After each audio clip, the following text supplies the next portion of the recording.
I think the first way it has materialized on the ground is really a joint sense with the government, with the UN country, the country team of the United Nations, and with the development partners, that we do have an urgency moving along with Agenda 2030, and we do need to strengthen and coordinate efforts in order to do that. And I think another element is also the stronger leverage of the system. When you are more better coordinated, when you have a clear convener and a clear role of a resident coordinator, like now full-time dedicated to that, it means also that the counterparts and the same system sees also the added value in moving along in those changes.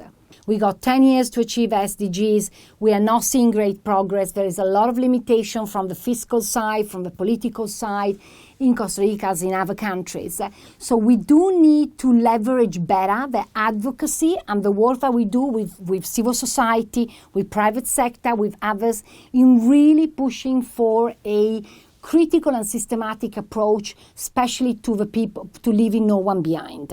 The inequality that we are seeing in the country are critical and they need to be addressed immediately. We focus on those groups which are being excluded. So I think around also the decade, that means also strengthening the coordination with civil society, with advocacy group of Afro-descendant people, indigenous people, women's groups, children's and young people, but also migrants and refugees. So we need to bring those, and I think, really strengthen the focus on these groups which are being excluded. And that means identifying specific affirmative actions to make sure these groups are not left behind.